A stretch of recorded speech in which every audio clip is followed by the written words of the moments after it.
Some cars were rushed, others just reckless, but none should have hit the road. Exploding tanks, collapsing frames, deadly design flaws, these rides were pure disaster.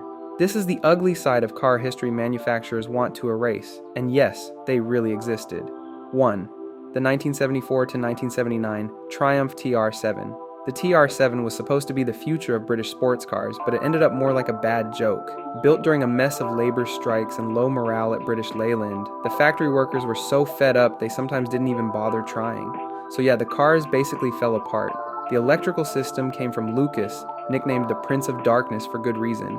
And one owner said their ignition died after just 3 days, leaving them stuck in the rain with no lights or wipers. The doors could jam shut during crashes, trapping people inside like it was a submarine. The TR7 wasn't just unreliable, it was dangerous, turning what should have been a cool sports car into a total nightmare on wheels. 2. The 1970 to 1974 Citroën SM. Imagine a sleek French-Italian beauty with a Maserati engine and a hydraulic system so wild it scared even expert mechanics. The Citroën SM looked straight out of the Jetsons, but its fully integrated hydraulic setup controlled everything: suspension, brakes, steering, with zero backup. If one line blew, you could lose steering, brakes, and suspension all at once. One owner described total panic when a single burst left them helpless behind the wheel. Fixing an SM meant finding a rare French-speaking mechanic who doubled as a patient priest, armed with weird green hydraulic fluid. Even towing it the wrong way could wreck the suspension.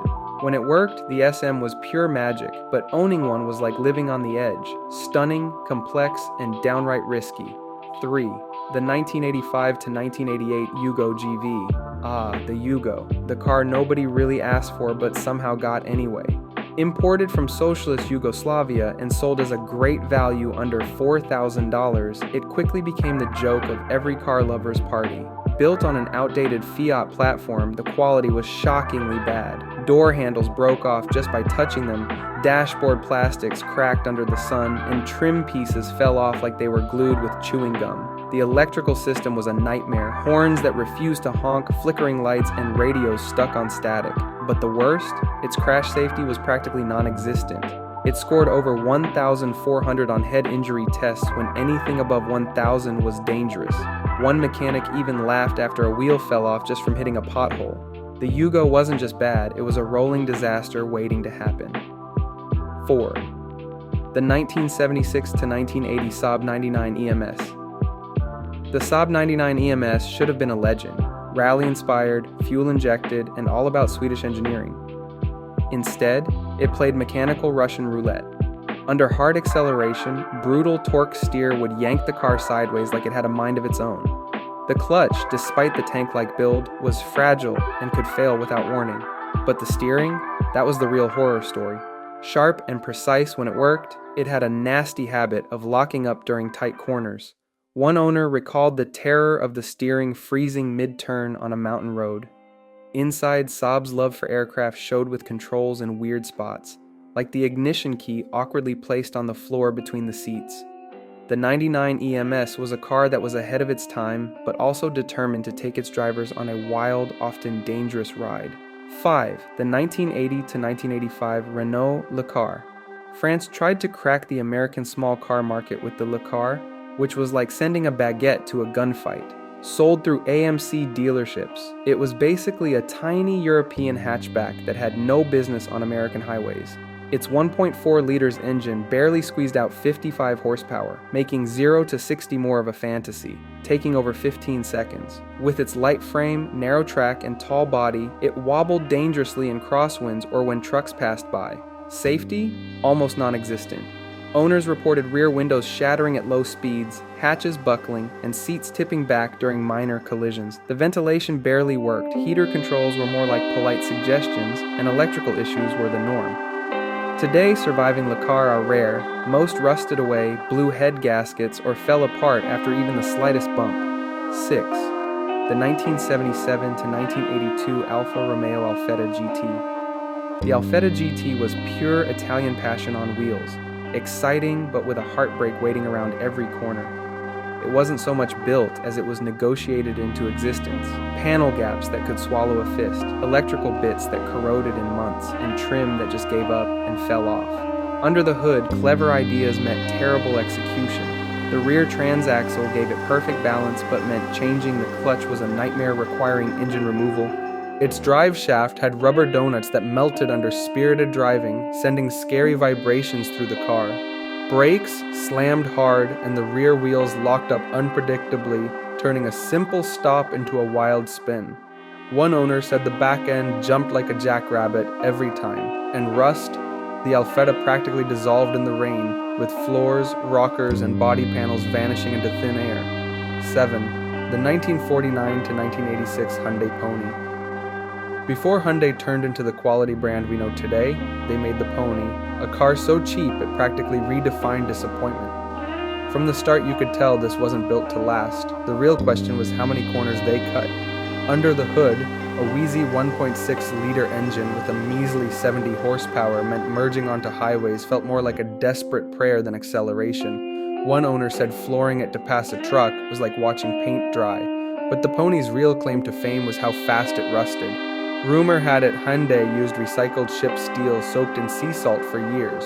One driver swore they could see the metal turning to dust every time they drove. The engine burned oil like crazy, needing constant top-ups. The Pony wasn't just bad, it was a rolling lesson in false economy. 8. The 1971 to 1973 Fiat 128. The Fiat 128 looked like a game-changer on paper, the first mass-market car with front-wheel drive and a sideways engine. But in reality, it was a masterclass in self-destruction. Built as flimsy as a soda can, its lightweight design came with catastrophic durability issues. Rust wasn't just common, it was practically built in. Door hinges would rot right off, leaving doors to hang or even fall off completely. Worse, its fuel lines were so poorly made they'd leak onto hot engine parts, turning the car into an accidental fire hazard. One owner came back from a quick break to find flames under the hood. Suspension parts would crack without warning, turning a ride into a dangerous wreck in seconds. The Fiat 128 wasn't just a car, it was a ticking mechanical time bomb waiting to go off. 9. The 1979 to 1983 Lancia Beta. The Lancia Beta is the perfect example of don't judge a book by its cover.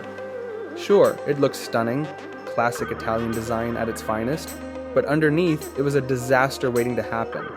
The engine mounts had a nasty habit of failing so badly the whole engine would shift inside the bay, throwing the drive shaft out of alignment and sometimes making the car impossible to drive.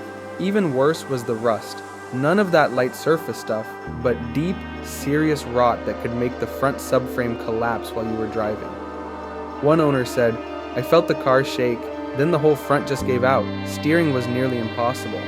The problem got so bad that Lancia actually started hitting subframes with hammers during recalls. If it collapsed, they'd buy the car back and crush it.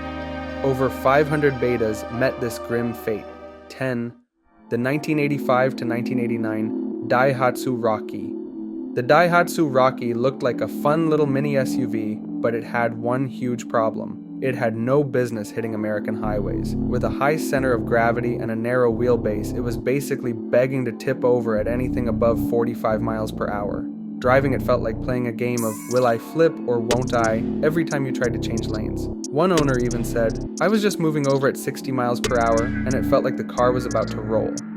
The steering was so twitchy that even small corrections could send the Rocky dangerously off balance. Add minimal crash protection to the mix and you've got a recipe for disaster. To make things worse, it turned out the company may have faked safety tests, hiding this ticking time bomb in plain sight. 11. The 1975 to 1980 Peugeot 604. The Peugeot 604 rolled into America, dressed in European luxury but packed with some seriously scary mechanical flaws. Despite its size, it barely offered any crash protection by American standards, and that was just the start of the problems. The steering, a nightmare. Power steering racks could fail out of the blue, leaving drivers wrestling a locked wheel with no warning. One owner said, "I was turning into my driveway when suddenly the steering froze. I slammed into the mailbox full force." Brakes were no better. The brake booster could quit any time, turning a simple stop sign into a test of sheer strength. For a car that promised luxury, the 604 delivered heart-stopping fear instead. Unreliable doesn't even begin to cover it. 12. The 1980 to 1985 Zastava Corral, also Yugo. We started with the Yugo, and it deserves a final shout-out because its list of dangers just can't be ignored. The Zastava Corral's crash protection was shockingly poor, but the fuel system was downright reckless. Fuel lines would crack from engine heat, spraying gasoline like a ticking time bomb. One driver said, "Starting the engine felt like playing Russian roulette." Brakes? Barely functional, often needing full body weight just to slow down. The fragile body twisted in minor crashes, trapping occupants inside. Worst of all, it scored a terrifying 1,415 in federal crash tests, way past the fatal threshold. The Yugo wasn't just a car, it was a death trap pretending to be transportation. These cars are a harsh reminder of how far vehicle safety has come, and how close we once were to disaster on wheels. If you want to dive into the wildest, most dangerous rides America ever produced, stay tuned and don't forget to like and subscribe for more unbelievable stories.